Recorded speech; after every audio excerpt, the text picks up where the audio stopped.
best friends, got each other's back. We used to cruise around with a bass to the max. Everyone in school, while I was in the lab, cooking up some beats that would turn into tracks. High school chillin', I was on a mission. I had bigger dreams of being a musician. Teachers always talked, but I couldn't seem to listen. I lived in a fantasy land, they called it fiction.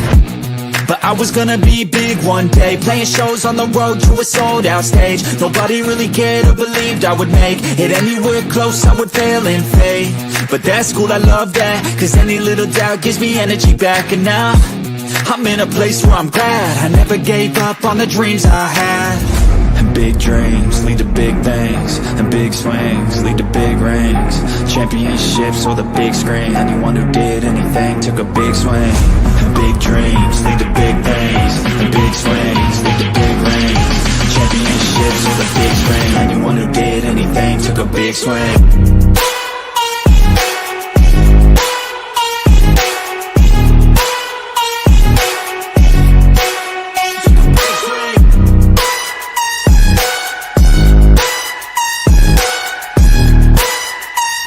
Yeah, let's go.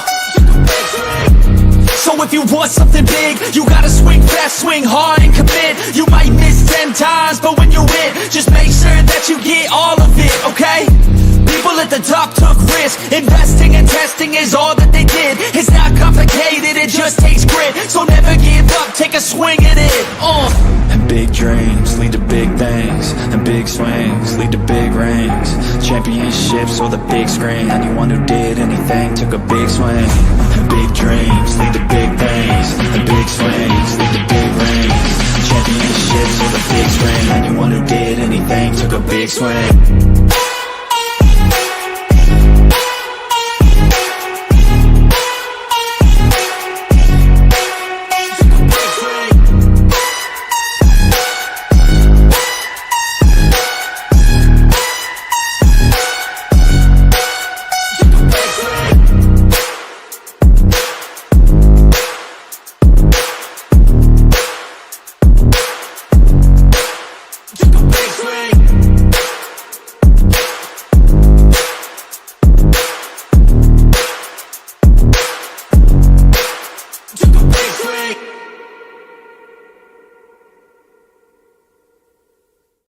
Hey guys, what is up? Welcome to the Pick and Roll Podcast, episode number 116. I'm here with my guys, Kosek Gladney and Blaze Radio. Rios will pop in momentarily. How you guys doing? What's up? Doing good. How are you? I'm doing good. Speaking of Rios, say his name and he shall appear. What is up, Rios? I guess. This isn't fresh off a Houston Cougar win like last week.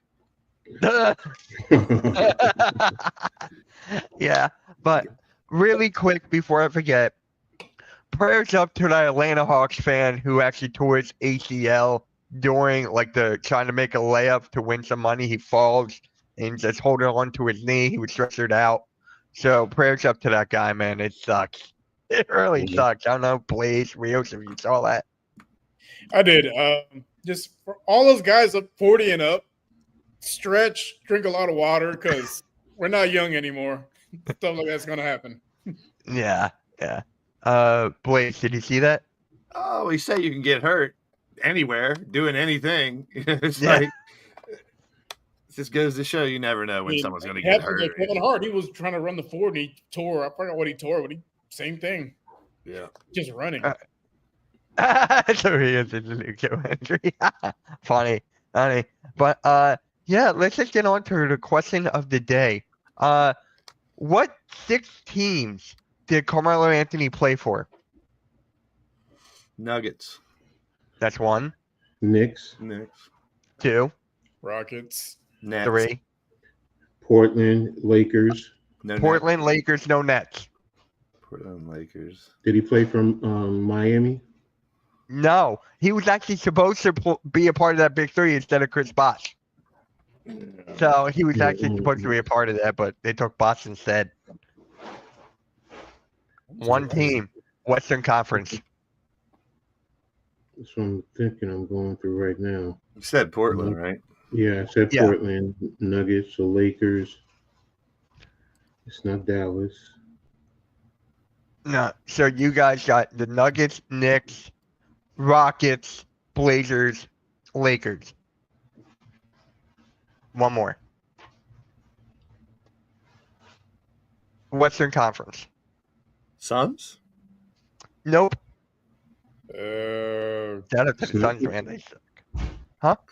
Was it the Clippers? Did he play for the Clippers? No, he didn't play for the Clippers. No. Chat, if you know this last team, I think You a said lot of Western do. Conference? Yes. Golden No State. Utah. Jazz, Kings, Grizzlies, Mavericks, Clippers, Timberwolves, Warriors, Nuggets, Spurs, Pelicans, No. Thunder. Got it. He played for the. Oh, that's right. Yes, he did. Yeah, he did. Yeah. I was looking at the bottom instead of the top. It was short-lived. Yeah, it was short-lived with the Thunder. Yeah.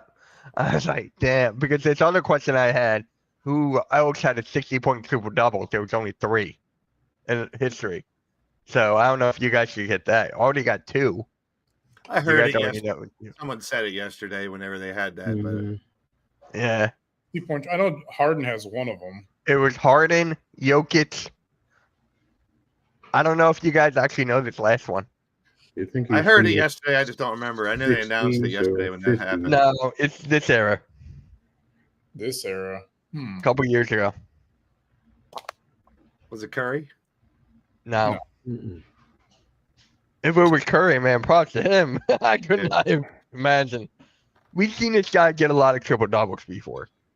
Westbrook. Westbrook. No. He's on a new team. He just got traded. Luca. Luca. Bronny James. Yeah. No, it was Luca. Luca Doncic. I forgot Get about it. Right? A lot of stuff you can find about the NBA, just a quick Google search. But see, I'm the Google Master too, please. But yeah, if anyone has a rant to go on, I got one, but I want to see if you guys have one. Yeah. Happy we're not talking I am about 45 minutes about Stephen A. Smith and LeBron this week. Thank God. Thank God, yeah. My rant's about the Lakers. I am sick and tired of them, getting all the whistles when they play in LA. Like, it's ridiculous. Right. Yeah, right. Well, That's the- actually Well, bothers me. for example, the Rockets shoot the 5th most free throws in the entire NBA to have 0 at halftime. It's just embarrassing. I think the Laker we should be talking about right now is Austin Reeves for what he's been doing. He's freaking phenomenal. I think he's turning into a superstar is what he is. He's averaging almost 26 points a game the last 10 games, and he's up to 20 20 points a game now per season. Yeah, Which now keep in mind, he's on a team with LeBron and Luca. That's what's amazing about it. You can pick one of those players up that are doing that anywhere, but he's also on a team with LeBron and Luca. So I get a lot of props for Reeves, what he's been doing recently. yeah. So for me, where's the coverage on the Detroit Pistons? They're the most shocking team right now. This team is in the playoffs. You look where they had last year, 14 wins last year in total. Now they got 42. I think that's the answer. When you're doing a TV schedule, and I know they can change some of them on the fly, but when you're doing a TV schedule last year for this year, why would you put the last place Pistons on anywhere? So they're doing these schedules. You have to do them months and months and months in advance. I know sometimes they move shit around, but you're going to get teams that sucked last year that you're not going to see on TV because of that reason. They're not going to schedule the team that won 15 games last year 50 primetime games this year. Yeah, but I'm just saying, like, not a lot of media coverage, like ESPN. They're not talking about the Detroit You're going to hear about the Pistons. Lakers every show, just like Rio said. I mean, you're getting every you're getting 5 calls. seconds. You're getting everything's about the big market, big name teams. Yeah. Detroit's making the playoffs. They're the 6th seed. Hey, Like- you want Detroit? If you want more, do more. Go far in the playoffs if you want to get talked about more. I guess that's Even I don't know, then, you hear more about Bronny James and the Lakers than you do the defending NBA champion Celtics. That won't even make a difference. Well, I think Michael Woodball put it best. Like in his industry, they care more about views and clicks than they do actual coverage of the sport, trying to grow the sport. just like sport media we've talked about for so long, how much that has changed now. It's about their personality, not just them reporting. It's more about their opinions nowadays than it is them just reporting on the news, on the sports news for us. So yeah, it's all Detroit. tons of blurred lines with a bunch of this shit. You got blurred Yeah. lines about, you know, why is this happening? Why is that happening? And the big looming question we've talked about for months was like, how do you fix the ratings in the NBA? There's no, fix it button. It's going to fix it. Yeah. Detroit's Little actually have, things go a long way, though. One, making it easier to watch your local team. It's like with baseball. I shouldn't have to sign up for 3 or 4 different streaming services just to watch that team that's in my Yeah. bag. Yep. I do agree on that. Coach? Yeah, no, Detroit's actually in the 5th spot. They're half a game in front of Milwaukee. Oh, okay. All right. So I don't know if they won last night or Milwaukee lost. So maybe They that's lost to the Thunder. I mean, I get your point, though, Mitch. I mean, this is a team that could make a nice run, and we should be talking about them, what they've done because they only won 15 games last year. It is a story. But, I mean, I think about it in television rights and stuff. It's like that's the same thing with merchandise because I've been in that in my life, too. I know how long it takes to get a logo printed, get it. I mean, it's a lot faster now than it was 20 years ago to get that stuff done. But, same thing with venues. When we talk about, all-star games or wrestling or other things, when they're trying to book places, they're booking them 6 months in advance. You can't just book a venue for an event next week. So that's why they announce all these all-stars and drafts years in ahead. Who's going to wear the draft and the, stuff's going to be the next year in whatever sport. But if you look at the history of them stinking year after year after year after year, and then they got Monty Williams and make him the most high paid coach in NBA history, they fire him within the season. And it's not like the Detroit franchise doesn't have a lot of success in their history. They do. I mean, they've had a ton of success in their history compared to maybe half of the league that's never felt that type of success. How many teams can literally say they've won back-to-back championships? It's a handful of There's teams. a couple that can have a lot of them, but after those high echelon ones, Detroit has to be up in there because there's not. I mean, Houston's done it. I mean, there's some teams that have done it. Lakers. You got to say Lakers, Celtics, Bulls are the first three. It's going to rattle off easily. Spurs are another team, and we've talked about this in the NBA ad nauseum because how the trends go in the NBA. You do see more dynasties or teams that repeat or teams that come back. Nowadays, not as much because of free agency and all the changes in the game every year. But historically, if you put NFL championship winners, NBA championship winners, and MLB champion, if you put baseball, football, and basketball title winners, you'll see, a lot more like trending. All the Lakers, all the Celtics, the Spurs, the Rockets, the Pistons, the Bulls. A lot of clumps in the NBA one. You'll see some of them in the other sports, but a lot more, I think, in the NBA. You'll see that. And then you look at Cade Cunningham this year. Cade Cunningham is having an MVP caliber season. I believe he's ranked like 4, 5 in MVP. I'd be surprised he gets some Detroit votes, some from Detroit press people or some. I wouldn't be surprised he gets some votes for MVP. Yeah. And he has to, too. I mean, it's a coming-of-age story because he was on the team last year. It's not, everyone deals with injuries and stuff, and it is a team sport. But this is a coming-of-age story, not a we finally got someone good story. He just needed time to mature. Yeah, he just needed time to show that why he was drafted number 1 overall. Like, injuries and just bad teams around him, people kind of forgot about him a little bit. And this year, we kind of run, hey, I'm that guy. Like, this is why I went number 1. And 1 year is great, but to me, it's all about consistency. Show me you can do it over more than one season. It's a big deal in the NBA when you want to reach that next level of competition, closer to that elite group. Yeah, and they had a really good signing of Tobias Harris filling in that role. Didn't work here. I still don't like him for that. Yeah, you heard me. I tweeted it out before, Blaze. You know that. He got hurt. He got hurt, too. Tobias got injured. Wait, what? I didn't even watch the game last night. Yeah, he got injured. I don't know how serious it is or nothing, but I heard his name. And the bells go off in my head now if I hear his name from last year. So I'm like, I was working on something. I heard Tobias Harris got injured. I'm like, oh, that makes sense. It feels like everyone, just because I'm a Sixer fan and my fantasy team took the same hit. Like my top 4 players are out. Now you're like fan. injury. Okay. I'm not using it as an excuse. It's a fact. It's just the fact that, my team that I cheer and the team that I've picked got hurt big time with the clump of injuries that we dealt with this year. Yeah. It's weird because if you go into the list of players and look at all the injuries this year, it does. I know it happens every year, but for some reason it seemed like more this year. Yeah. We talked about it before. Does. Pick a team that didn't have one of their starting 5 injured this year. Like I don't think there is a 5 out there. It's every single year. There's always an injury. It's always going to feel worse when it's your team. When it's your team getting barrage of injury, it's going to feel worse, definitely. The Sixers set the record with the most different starting lineups in a season. Crazy, but they should break some kind of record. Yeah, right. Carmelo Anthony gets inducted to the NBA Hall of Fame. I wish Randy was here. Randy's a big Melo fan. I know. Actually sent him that jersey I had, that Syracuse jersey. Yeah, I'm gonna message him and have him give me like a paragraph, and I'll read it off next week. Well deserved. I can't argue it one bit. The dude's an anomaly for what he did in the sport. We talked about how many 6 teams you said it was. 6, yeah.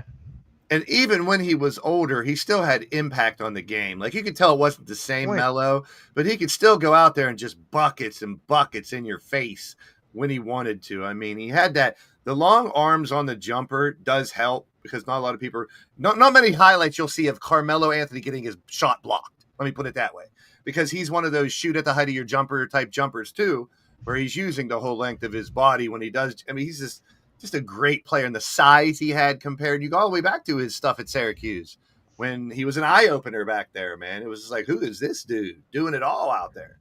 I mean, Melo's one of the best pure scorers in league history. I mean, that's can't even argue that. That's just one. That guy had it all offensively. How many times did he make an All-Star game? He's one of those guys where it's like you love having those type of guys on the team, but you also be held very accountable for what your responsibility is on that team. Like he's not afraid to be vocal either. I mean, Carmelo knew he was that good, which is a good thing at that level. I think that helped his longevity in his career as well, in my opinion, just seeing how Carmelo knew he was good in high school, because I remember watching him and Bron when they came to Jersey, when Melo was at Oak Hill, and you knew you knew he was destined.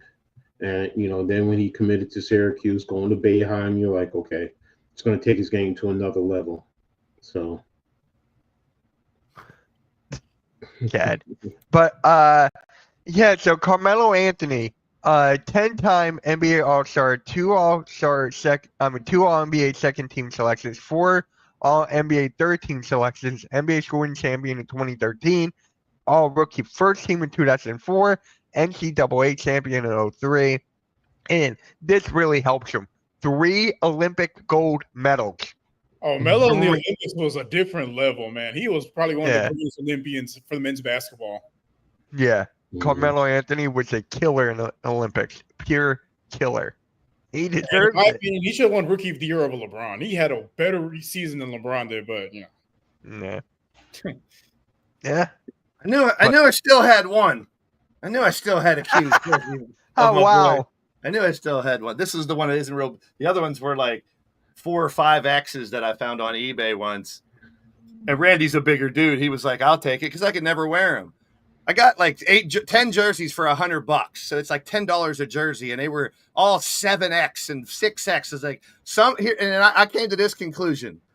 Some big dude broke up with his girlfriend, and his girlfriend sold all the jerseys. They were all 4X. I got a Duncan college one, a Bird, Magic, and Kareem college, but they're all 4X, 5X. So I can hang them, but I can't look like a dress if I wore them, and I'm tall. Melo's one of the, I think I caught what Rio said too. I think he's arguably the best Olympic basketball player of all time. Yeah. The one thing it seemed like he did so much better in Olympics. Sorry, Mitch, go ahead. No, you're good. The one thing where Carmelo that kind of has me on edge, it's like his demand, how the trade went down with the New York Knicks, and like he wanted to get out of there, like he wanted to go to New York as quick as possible instead of waiting to the off season. For me, that was like he could have waited. But Well, the thing with that though was New York was gonna wait because what's his name? right.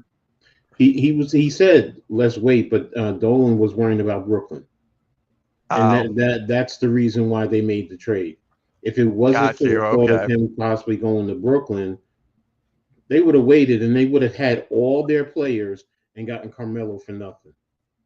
Yeah. So that's what it boiled down to, because that's why a lot of fans can't stand James Dolan, because if he had waited, you would have had Carmelo and Danilo Gallinari and Wilson Chandler and all those guys, plus your draft picks that you traded out. So and that's the problem. So how many draft picks were given up in that trade? How many? Like 6? Oh, I think it was 5, 6. I know it was more than 4. Wait a minute. It's definitely more than 4. I think it was like 5. Maybe it was 69. That was funny. I'll give you that one. That was good. That was funny. I'll give you that one. Greetings. How you doing? How you doing? Make sure you hit that like for us. Really appreciate it. It had to be like 5, at least 5. I'll look it up. No, I'm looking it up now. Too. Oh, okay, cool. Thoughts on Anthony? Carmelo Anthony or Anthony Edwards? I mean, here's the trade. The Knicks received Anthony, Chauncey Billups, Sheldon Williams, Anthony Carter, Ronaldo Blackman. The Nuggets received Wilson Chandler, Danilo Gallinari, Timothy Mozgov, Raymond Felter, the number 38 pick in 2012, the number 51 pick in 2013, the number 12 pick in 2014, and a pick swap in 2016. And they also ended up with, which ended up being Jamal Murray. Wow, that's how they got Jamal Murray. Yeah, and the other players that they got, 30 pick Quincy Miller, Romeo Osby, Dario Saric, and then of course Jamal Murray. So it was 1, 2, 3. It was 4. It was totally, well, it was a swap. It was 3 picks and a pick swap. But it's crazy how a trade works out and they get some, and they draft Jamal Murray. That is crazy how that works. Yeah, I believe Ronaldo Blackman was in that trade. He had to be pretty old at that point too. Like that dude played in the late 80s. And think about that. You would have kept all those guys, those draft picks, and got Melo. And yeah, I think you would have kept Felton too. Yeah, so you would have kept Felton there. Yeah. So the thoughts on Edwards. At first, I'm going to be honest. At first, when they said he paid his baby's mama all the money up front, people were going, "Oh," and I'm like, "Well, how do you know he's not doing that to make sure his kid is taken care of?" Until I heard he said he just doesn't want to have anything to do with the baby mama. So, and then you have a total of 4 with 4 different baby mamas. It's like, bro, you're only 23, 24 years old. Come on, man. Yeah, that's his business. I'm more worried about what he does on the court. But yeah, I mean, I have an opinion on it, but it's like I'd rather. I mean, that's just his younger generation, man. Yeah, it is. That's part of it. It was just that I had never heard somebody, paying their child support all at once. That's why I was just like, oh, okay, I respect it. And then you hear more, and it's like, oh, okay. That's why I did it. Yeah, I might have some childs out there I don't know about, but I ain't paying no child support. I'll tell you that much. So I can't talk on child support. Thank God for that, I guess. But seriously, that's the thing, though. It's like those type of headlines steal the headlines of on the court shit, and I get it because it's out of the ordinary. It's a story, but it's like it wears on you when it's like that's a lot of the story, and we're not talking about the basketball at all, which. I know we're going to be definitely talking about on the court stuff here very soon, more because of the postseason coming up. So great player, great person, but he needs to better decision making off and on the court. Yeah, you could say that with Ja, you could say that with Zion, you could say that with a lot of these younger guys. And I don't want to chalk it up, like you said, for only because I don't know the whole scenario in the situation, and that's their personal lives. I get it, but I don't really, not that I don't care, because I care about them. They're human beings and there's humans involved. It doesn't really matter to me as much because I take these individuals as entertainment. I know they're human beings and I respect them for what they do and all that. And it's a dream of mine to, I've always wanted to step on the NBA court. So I got tons of respect for all of them, but I don't value them based on their humanity. But I would hope that what they're doing with humanity is good because of the power they hold, because of the money and the skills that God's given them. I mean, the way I look at it, I think back to when I was their age. Did I make all the best decisions? Yeah, good point. That's what. Put everybody in their place. Exactly. Like thinking about how we acted back then. Exactly. That's a very good point. Well, I give them a little bit of grace. I don't condone what they do, but at the same time, I think back to what I did at their age. Like, it's just... We talk about the God complex. None of us, some of us may have had people praise us, but we've never had 20 years of our life or 10 years of our life being treated like kings and queens, like we talk about in college, in high school. You are the shit if you're the best player on the team.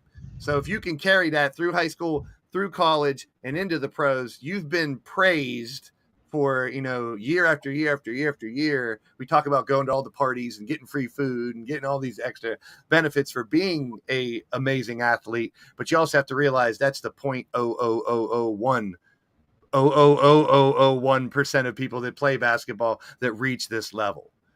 Yeah. So they have a right to have that ego and that, the wield. I would hope that more of them wield their power in a positive way. I guess that's all I want to say about it.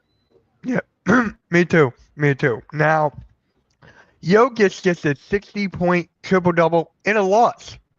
They lose the game to the Timberwolves, actually. Russell Westbrook misses a layup, and then he fouls the guy with 0.1 seconds left. But Jokic makes history. He makes history as him, Luka, and James Harden for the 60-point triple-double. I truly believe Wilt Chamberlain's done that. I truly believe he's done that at some point. But, yeah, give me your thoughts, guys, on the Jokic triple-double and that whole thing. Whoever wants to start. Seeing it from a center is it's a big deal. Like the other two guys, James Harden and Luka. In this day and age, it's not that hard for, these smaller guys to get a bunch of rebounds, but for a big guy to get, over 10 assists and score 60 points, it's a pretty big deal.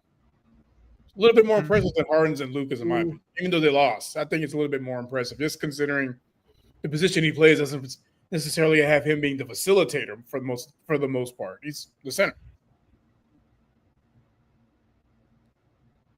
Blaze, how do you feel about it? This is a dude who, if you saw a picture of him when he was a teenager, a kid, you'd never think that he'd be at any professional level of any professional sport. He was the chubby little kid who didn't look like an athlete at all, who didn't play like, a lot of these players when they're in, first, second grade, they're throwing in team sports and stuff.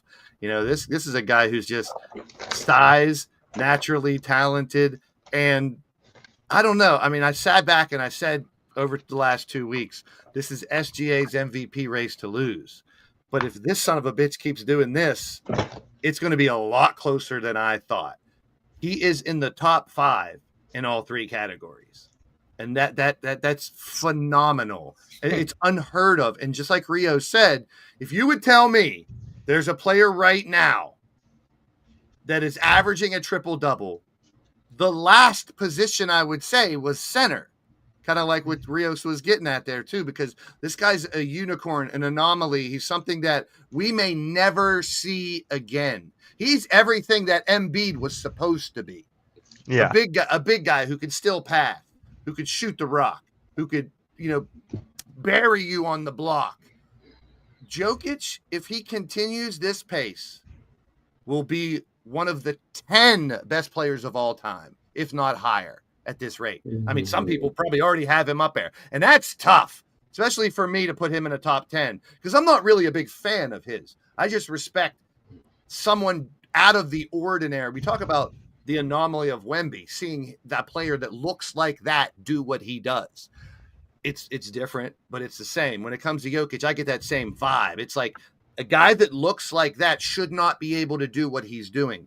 And I like the razzle dazzle. We just talked about it the other night. Where is the Havliceks and the Magics and the Birds, the behind the neck passes in between the legs and Jason Williams off the elbow, shit like that.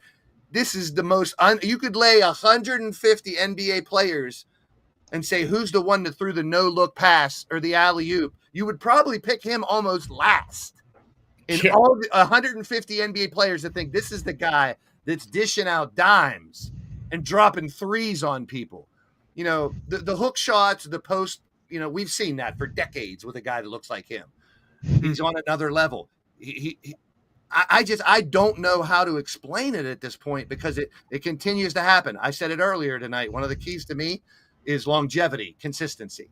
And he's been doing it like this for the past couple of years now. When his team won it 2 years ago, last year he still did it. This year, I still think SGA has to, even in the last few games, somehow, I don't know what he could do to give up this MVP. It has to be his. But if Jokic is finished and he is at 12.8 rebounds, I don't see that dropping under 10. The assists are at 10.2. Now, I know we're talking very minor personal stats because it is a personal award. And I also have always taken MVP literally. Take that player off the team. Is he the most valuable to that team? I can't say no to either SGA or Joker. There's no wrong answer. But the more it's getting closer and closer to, I don't know who's going to win at this point. Right? I think it is, just like we're saying, it's SGA's to lose. But this is crazy shit we're seeing with Jokic, and we should be talking about it a lot more. It's because a center averaging a triple-double for the season, like, I mean, just if you had asked me 20 years ago if anyone would ever average a triple-double, I would have said no. I would have literally said no. No one's ever going to average a triple-double. No. I mean, we would, the Hardens and the Westbrooks do it. We were amazed when centers would get, triple-doubles or quadruple-doubles with Hakeem and David Robinson, but, like, averaging for an entire season, I thought I would never see it in my life. Not from the center position. And because it's going to be like you said with Carmelo. You look back at Carmelo's stats in his whole year, his rookie year, and if you don't know who LeBron is now, and you just say, here's 2 sets of stats to a random avid basketball fan, say, who would you vote for rookie of the year? That's kind of how I'm feeling now with Joker. It's like we're going to go back and be like, sure, SGA was the no doubt leader of the best team all regular season. 32.8 points. Giannis is at 30.4, and I'm only talking offensively. Thunder, we know, is a great defensive team too. That's why they're in the position they're at. But if we look back and say, but Joker was he's top 3 in all 3 right now because he's 3rd in scoring and rebounds, 2nd in assists. 2nd in assists, people. We're talking about Joker being 2nd in assists in the entire NBA. This is incredible stuff we're seeing, and we should not ignore it. We should talk about it for decades and decades. And here's the thing. Just like we talk about Luka, these dudes ain't done. We're not talking about players that have had tons of injuries or late in their career. They're not done. They can have years left of doing what they're doing. It's amazing. Like both these guys, they're in their mid-20s. Yeah, exactly. It's insane. I would think Joker's like 35 or something. They're both under 28. Like they're in their mid-20s. They've been doing it for so long. It feels even longer, but they're not old by any standard.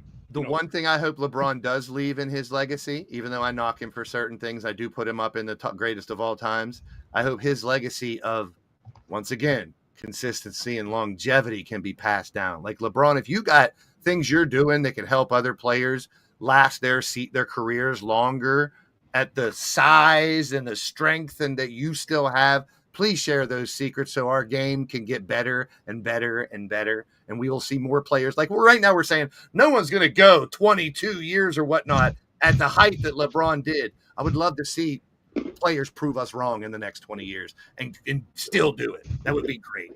By the way, I see you, Joey. I see you, Joey. I was like, wait, did Blake see that? Yeah. All right.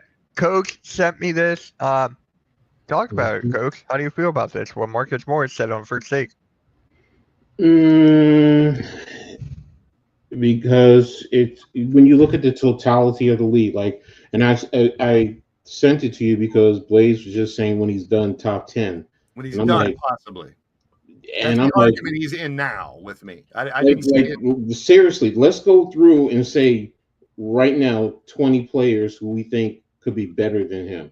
He could easily be out of my top 25 at the same breath because of And how. then- Plus, I have my personal skill bias type of player that I like more. So there's going to be like 10 players that go over him automatically because I don't like his style. But I respect the fuck out of this craziness we're seeing this guy do.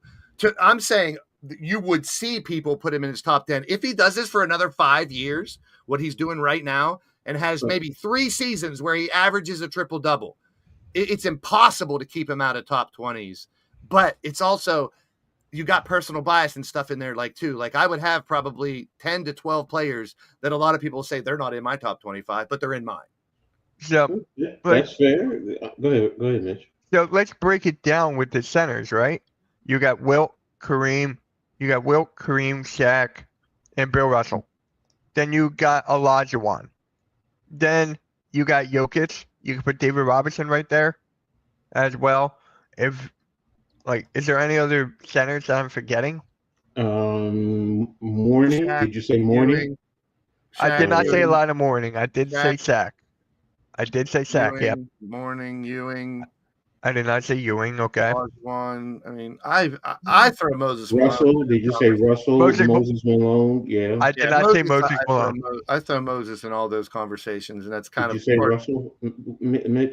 I did say Bill Russell. Yeah. Okay. And we're like, I can easily name a dozen centers that I could arguably put over him. What's his name? Who first played with the Lakers when they were in Minneapolis? George Mikan. Because at his time, he was a dominant son of a gun. I mean, there's drills named after him. If this is a hot take, if this guy did not get injured, his back, if he's just played like this consistently, he could be in this conversation right now, and that is Dwight Howard. Oh yeah. If Dwight Howard did not get injured for Orlando, that was a beast. That was a different animal. He was dunking on a 12-foot net. Joey, you're correct. Matt can't talk about great centers of all time without Matt Geiger. So in the top 20, anyone's top 20, how many of those guys have 3 league MVPs? I'm just saying, once it's all said and done, at the pace this guy's doing, and I'll go back to my initial argument, and this is totally like a little off the cuff because it has nothing to do with their skill. Look at the guy. He doesn't look like he'd be in this conversation. All those other centers you named, they look like it. This dude looks like some schmuck. But then you see that picture of him in Serbia or wherever dancing and partying, and he's like 2 feet taller than everybody. Like, this dude's a freak of nature, but I'm just happy we have him in the NBA, to be honest. And let's go back to the dream team. Let's go back to having all these foreigners want to be a part of the NBA. He's one of them. It's just that he's in the right time because I'm going to be honest. I question if he played in the late 80s into the 90s, would he be as effective? Because he's going to go up against some talented centers. Heck, even Big Country probably would have given him some work. Sabonis. Sabonis would have given him when he eventually came over here. You know, he was. I mean, Sabonis is one of the top ones that we didn't even talk about. So, or penis, my bonus, yeah. So it's hard. That's why when he's a lot like Joker too. Sorry to interrupt, but now that you mention Arvydas Sabonis is that was the image I would get. All the other big clumsy white dudes from Europe that played earlier. Oh my God! They didn't have these extra skills like Jokic. He can dribble, he can pass. And it doesn't look ridiculous. Like some of those old big white Serbian, German, European guys that we got 20 years ago, they were clumsy as shit. Sure, they had the height and they could do a hook shot or something over you. But this dude's playing the game like someone half his size sometimes. It's just like, it's incredible. It's just, my mind is blown. His greatest gift is his intelligence. His basketball IQ is off the charts. And that's the thing where a lot of guys now, to be brutally honest, a lot of players we say, oh, they're athletically gifted. They're lazy because they rely on their athleticism. If you Michael Jordan, what is Michael Jordan? We could talk all we want about Michael Jordan, but his basketball IQ, his mental fortitude is what pulls him so far ahead of so many others. So intellect in sports to me is paramount, because that's where you could separate yourself, where we're saying, look at Jokic, he doesn't look like a lot of the other players, but his intellect is the reason what separates him. Yes. Larry Bird is another one. Larry Bird but you know what? His skill was shooting, but you could tell Larry Bird, athletically. Good job, Joey. Good job, Joey. Golf clap. Really good basketball player. Larry Bird athletically not as. Come on. Yeah, if you saw him in a regular gear get up hanging out at the grocery store, you wouldn't be like, despite the fact of how tall he is, you wouldn't be like, that's just some schmuck country dude from Indiana buying some corn or something. Exactly. So that's what you have to respect about Joker and what he brings to the table now and the time that he's playing, because the floor is also spread. Back in the day, the center was down in the box, so his game would be a lot different. Maybe he probably wouldn't be shooting as many threes as he is now, because the game is different, and they would put him in the box. So, he's just in the right time and with the floor spread, it just helps his game. So. Yeah, well, unfortunate news. Memphis Grizzlies fired head coach Taylor Jenkins, even though they were like top 4, top 5 in the Western Conference. This tells me one thing and one thing only. Ja Morant did not like him.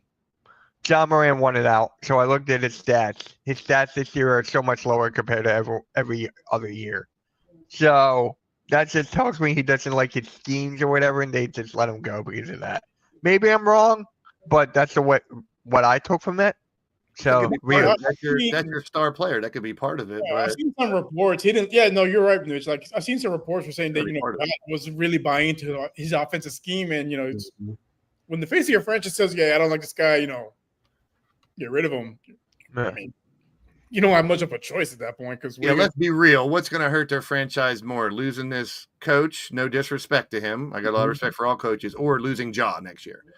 And then having to revamp your whole team. I mean, he's a star that he's on the same level as Zion, where I would say if the past 3 years, if those two were completely healthy and out of trouble, there'd be a different conversation right here. We might be talking about 4 or 5 players in the MVP conversation, because that's how much talent they have. So I think this could be a scenario of, yes, the Ja's opinion is part of it, but I think it's more of a culture thing, that they need to change the culture on that team to keep Ja and build around him, other than what are we going to do next year? We got to hope all these draft picks pan out because we lost our franchise player, and they have, a base of something that could be phenomenal with Edey as well. They got the rookie, underneath, which spreads the court for someone like Ja, who slashes and shoots.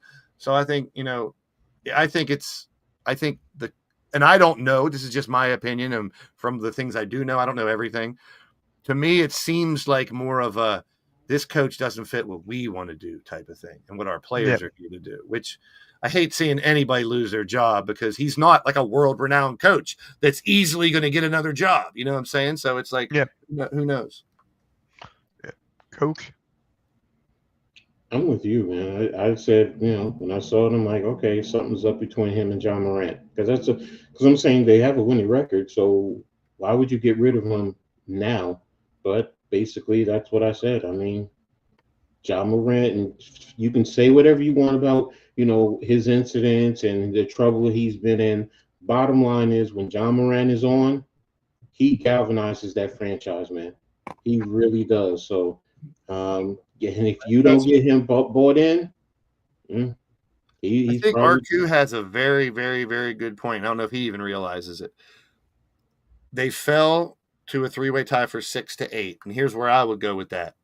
Possibly this franchise is seeing it slip, and they may have had it in the back of their head that this coach might not be the right one, but now that they're slipping, they want to try to fix it before a fall.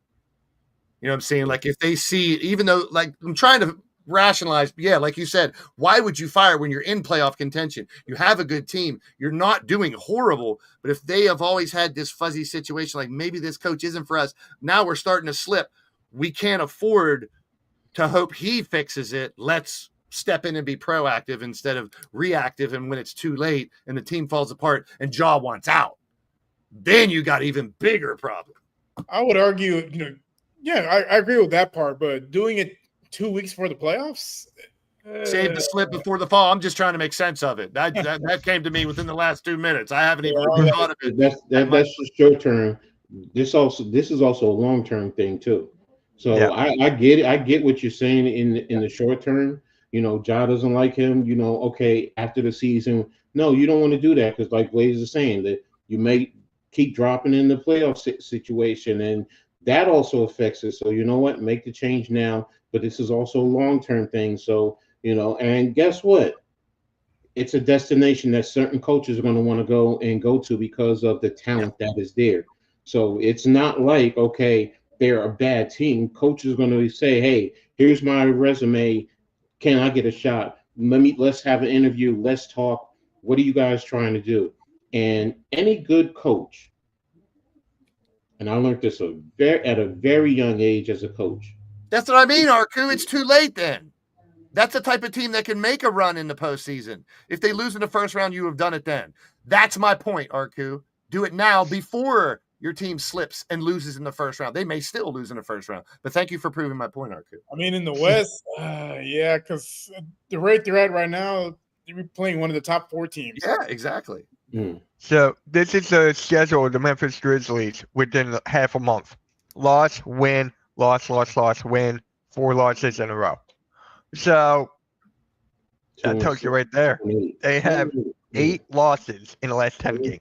Yeah, they're slipping, and you got to try to save the ship before it sinks, apparently. And maybe that's what I give them. They're the brass that are doing it, so they know more than we do about it.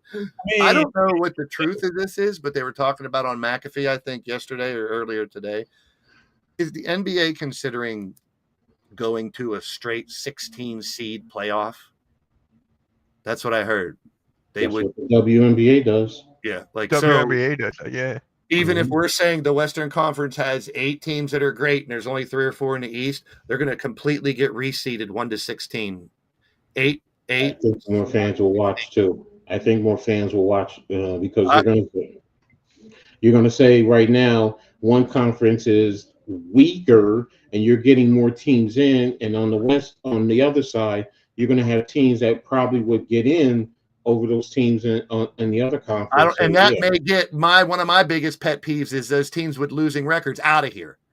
Mm-hmm. And that comes with the play into when you put those extra 4 teams in, you're going to have a team that's 500 or a little bit below. That gets rid of the plan. That gets rid of the plan. Exactly. I like that. I would play in first before you go to the 1 through 16 because I don't know. It's just. Traditionalists won't like it because they want Western Conference and Eastern. I get that. I really do. But at this point, where the discussion has been ad nauseum for at least the past year, almost every episode of this show, how do we fix the ratings? What do we do differently? If that might be one of the things that help, you don't know. I mean, I don't know either. Think about this. The women's game is blowing up. The WNBA is blowing up, and they've been going to the 1 through 16, and it's increasing viewership because fans know you're getting the best teams in the playoffs. It's not, okay, I get the traditional aspect. I'm kind of a traditionalist, but you know what? I've gravitated to getting the best teams because you're getting the better quality of basketball being played in the playoffs. And that's what it's about. You want to have the let's think about it this way. What happens if you have a team with a losing record, get on a hot streak? Yeah, they go all the way and they win the championship. Then that argument for they should have been in it because they're that good. They played better late, or they maybe like say it was the Sixers. Let's use this argument. What you're saying? Embiid's out, Maxi's out for the first half of the season. They're terrible. Then everyone's healthy for the second half, and they make a huge run. Mm-hmm. They're not top 4, so they're playing away and everything, and they make a run in the playoffs. based on, an extenuating circumstance like that. It's a meritocracy is what you're getting at, Coach. It's the fact that we're going to take the 16 best teams no matter what. We're going to have the 16 best teams. We're not going to say these 5 teams did good enough to try to get in, which that was the philosophy when they started to play in.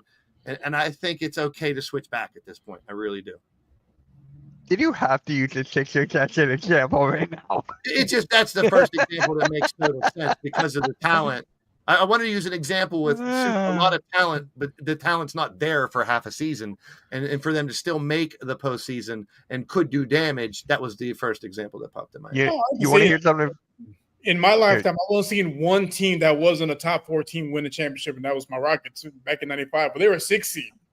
They had a chance. They would have missed the playoffs as champions, but they made that trade to get Clyde Drexler. They turned the whole season around and they went on a run. So it's doable, but it's tough. Yeah. So, Blaze, really quick. Remember how yesterday during my live stream, I was ranting about they should what's the word? Shut down Maxey. The day later they do that. Like I told you, I think they already were. I think they already were. They were just, and with a player like that, listen. Okay, it's a personal bias once again because he's like my favorite player, and I got money invested in him. A player like that, if he can play, even if it's 10 last games, that can affect so much to that player. Like Maxey's a made man already, but what if it was someone teetering from stardom, and then there's 10 games they play, so. I do not, and I will not. I know other people do. Mitch in halftime, I've heard you do it. Knocking the medical staff of teams and stuff. That's one of the most ridiculous arguments I've ever heard. Name one of the medical staff of the Sixers. Name one. You can't. That's the thing. That's the whole thing. So we're talking about stuff we have no clue on how they're doing it. To say that a team has a bad medical staff because their team had a lot of injuries is fucking ludicrous. There's my rant for today. That's stupid.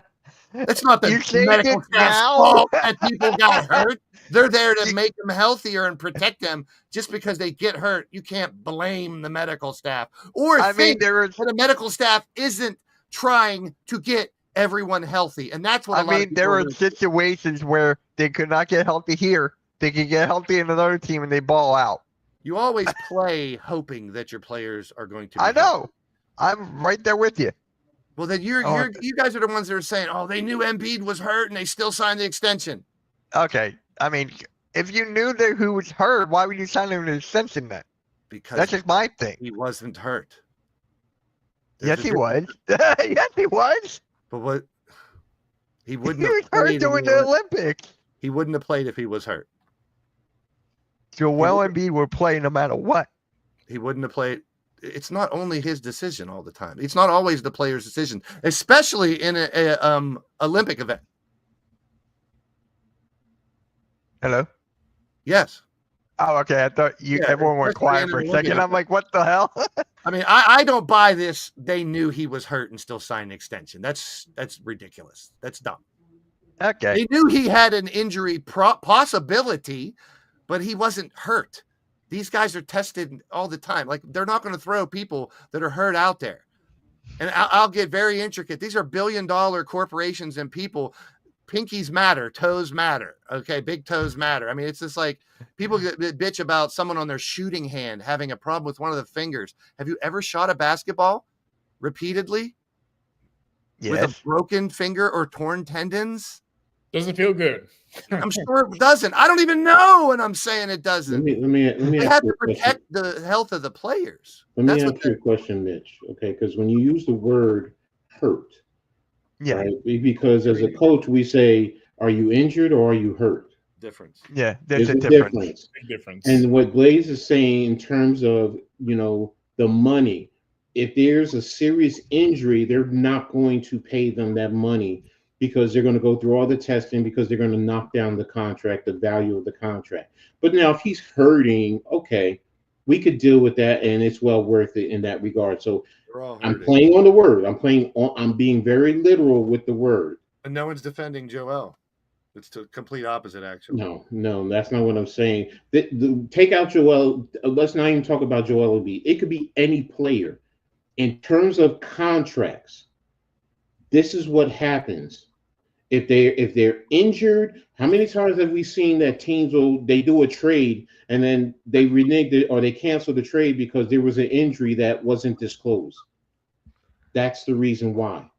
So now if he's a little hurt and he could work through it, okay, that's something different because the team is still going to get value from the player because the players are a commodity. So if the commodity is damaged, how bad is the damage? Is it a little ding like a car? Is it a little ding on your car or is it a big dent? Yeah. Because if it's a little ding, you're gonna pay more than if it's a big dent.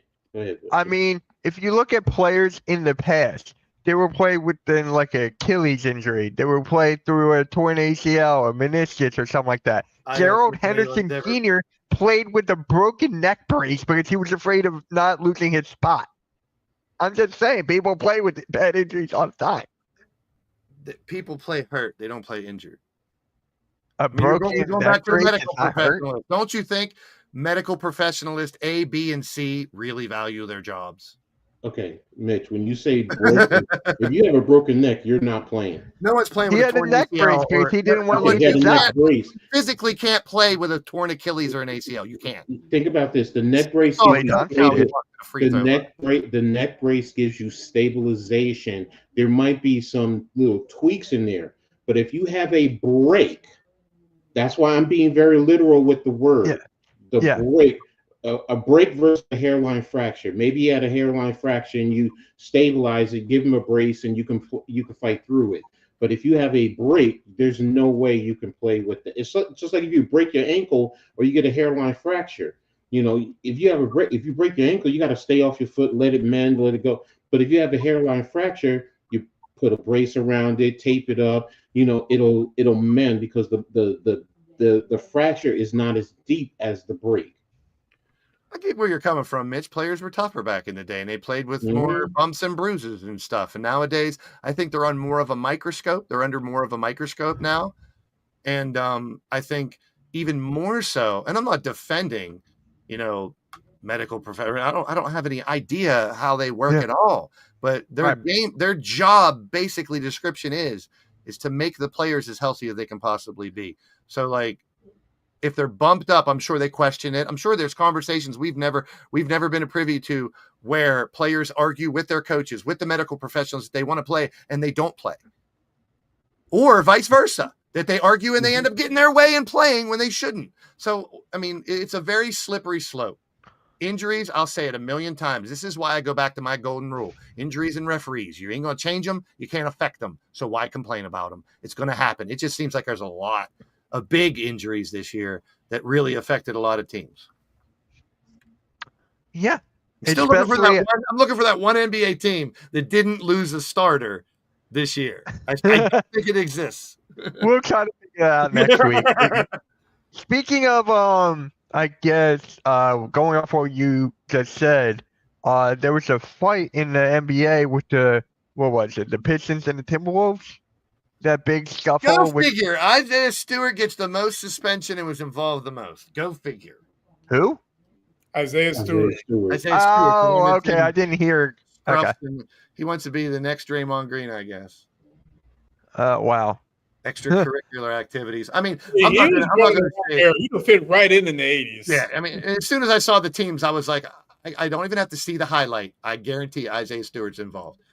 I mean, DiVincenzo had to stick. He's the one who got thrown basically into the stands and had to fight back. And it's just like, I get it because I've been in game fights before. When it starts, you lose all control of rationality. Those are your boys that you practice with and fight with every day. So the idea of you getting in trouble or suspended or going to jail, that's not in your head at that point in time. It's, why are they jumping my boy? Or, why did that happen to a teammate of mine? So I get it. I can see how scruffs. I'm glad it didn't turn into more Malice in the Palace type shit where you see fans start swinging and shit like that, because as fun as it can be, it's, we talked about Thank you, Joey.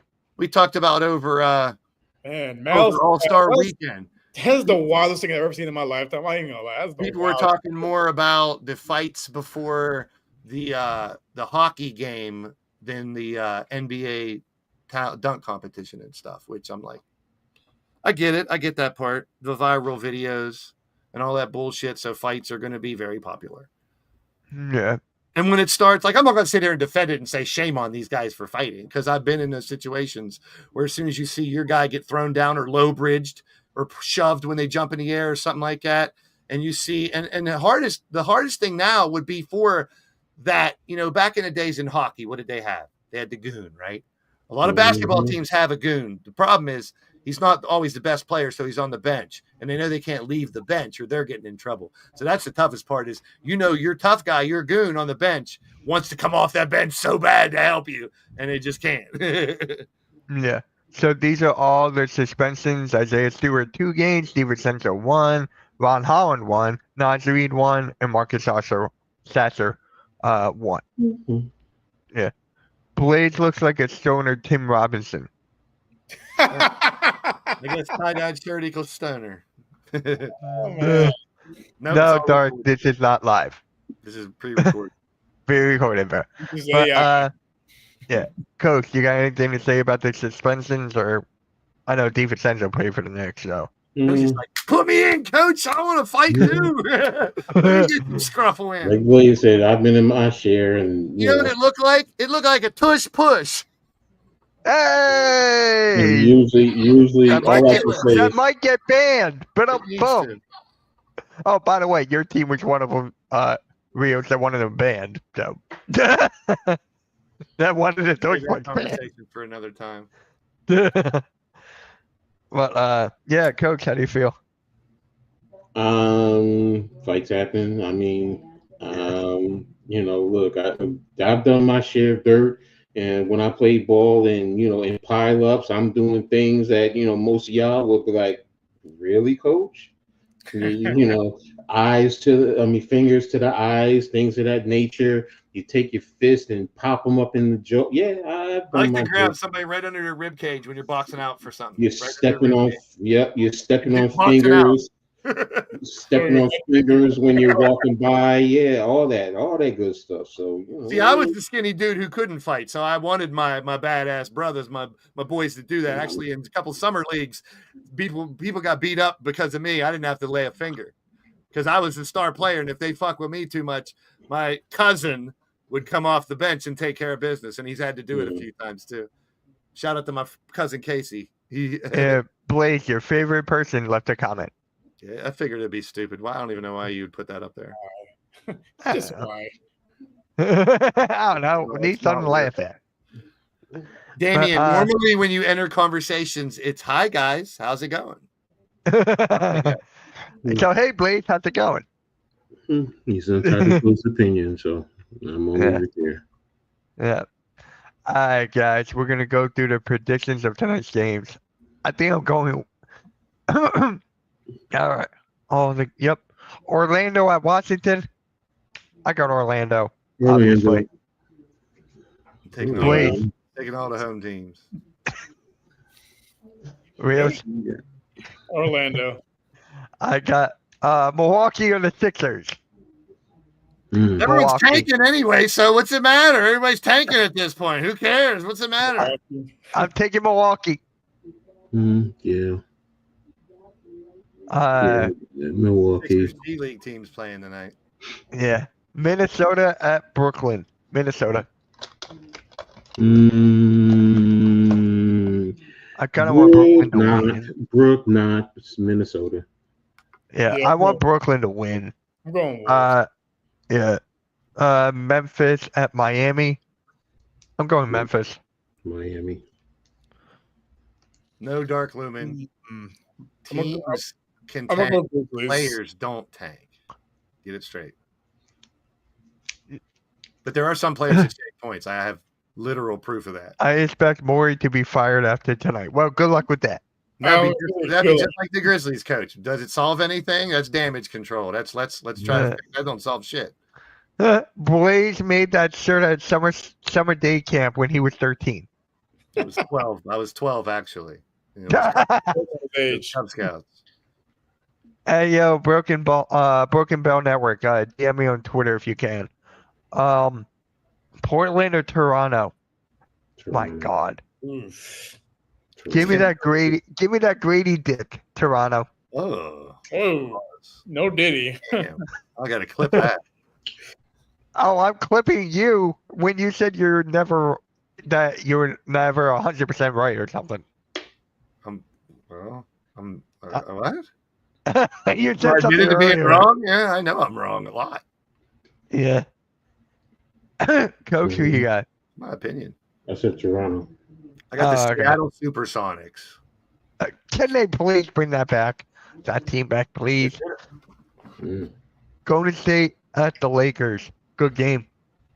Well, it's in LA, so it's gonna be the Lakers. They're gonna be It's going to be the Lakers, but I'm going to go with Golden State.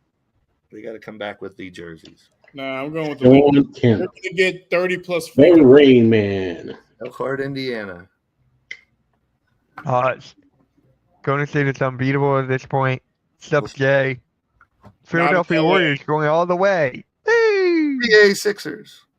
Hey, we won the very first championship. We back. We Yeah, back. guys. Oh God. Who's Let's we? see. Speaking of the gun thing, I don't really care about that. Like, I don't even know why. I don't in the either. NFL, it's a big deal. Mikael Bridges does it too. He goes like It's this. not like they're promoting gun violence. It's like, let's be real. It's a gesture. I don't even care if they grab their dick when they get a touch. Remember Marshawn Lynch when he dove in backwards and did that one? He grabbed his jumping in. You're fine. I'm always for touchdown celebrations. I am 1,000%. If you cross that goal line and you got that football, you should be able to do whatever the fuck you want with it to celebrate. Yeah, if the other team you don't like it, stop them from scoring. Yeah. You know who had the greatest? You know who had the greatest touchdown celebration? Cell phone. Was that Ocho Cinco? Was that him? Joe Horn. Joe Horn, yeah, he had the cell phone. No. He had it in The best. You guys will not agree, but the best. Barry Sanders. He goes to the official and gives him the football. Yeah.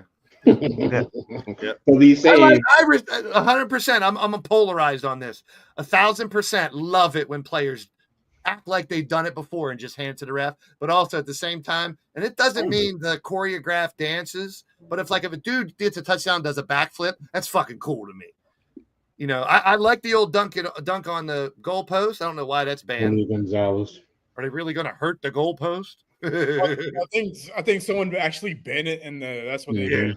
Yeah, I think someone. I forget who. I'm actually hung for. I ripped down a goalpost before in college. We made it to the Division II national championship. We ripped down the goalpost and carried it through the campus. I was literally hanging like this from it because I was tall. I was like, "Watch this!" They're trying to rip it down. They're swaying it. It's muddy because it rained, and I jumped up and I was just hanging. I was like, "I wish the goalposts have feelings." If people had cell phones, there would be a picture of me like this somewhere, hanging from a goalpost. It just didn't happen. The toughest was because you don't really think about these things. Getting it out of the gate into the campus because there's fences everywhere, and it's a goalpost. Yeah. All right, guys. We got it a couple blocks up the street. Oh yeah. All right, guys. Yeah. It was 1990, like 3 or 4. I mean, we know Blaze is lying because there's no way he went to college. Oh, come on, man. It's a good way to introduce yourself. Who the fuck is Broken Bell Network anyway? Don't get me started. He's one of my guys. Yeah, guys, make sure you guys hit that like. I'm not me and you don't know me. We just talk about fighting, man. I'm ready to fight. Hit that like, hit that subscribe, hit that notification bell. Oh, hey, Leaf. How's it going, man? I haven't seen you in a minute. I'm here. I'm gonna fight for Blaze. You wanna mess with Blaze? You mess with me, Tobias Harris, the greatest in the world, bitches. On that note, guys, we're out. See you guys. Have a good night.